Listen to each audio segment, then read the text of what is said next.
Welcome to the course, How to be a Programmer from Zero. My fellow curious minds, welcome to the exciting world of programming. Congratulations on taking the first step towards becoming a programmer. In this course, I'll take you from zero to hero in the art of problem solving using programming languages. You will learn fundamentals of software and software development, how to think like a true programmer and tackle complex problems with ease. Programming is not just about writing code.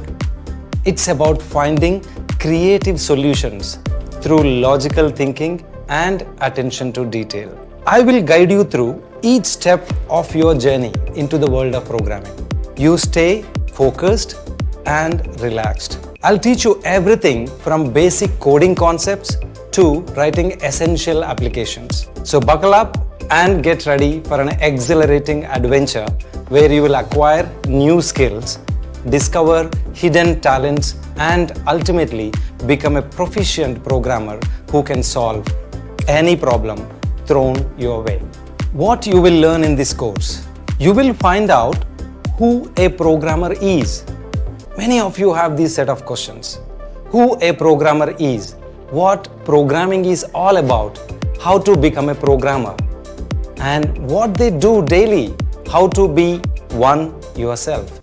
A programmer is a problem solver who turns user input into something the user can understand and use. In other words, a programmer uses his or her knowledge of algorithms, data structures, and software development processes to create, test, and maintain software.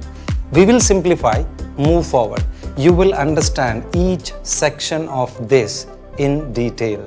You should first be able to learn fundamentals of software.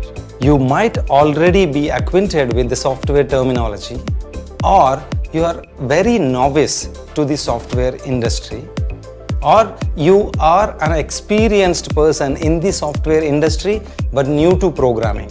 You do need these fundamentals of software. You cannot avoid learning fundamentals and jump to programming directly. No, it doesn't work that way. So you should be aware of fundamentals of software, problem solving skills like basic arithmetic, logical reasoning, and general aptitude. These are very essential to think like a programmer. I'll teach programming language constructs. Like, what is a language? Like a grammar to the programming language, like the languages that we have. Telugu, Hindi, English, Sanskrit, right? All languages have their own constructs, their own grammar, and then help you write programs using C++. I will also help you debug your programs and fix errors too. By the end of the course, you would feel confident about becoming a programmer. Or, you would also end up deciding not to get into programming. Make your choice.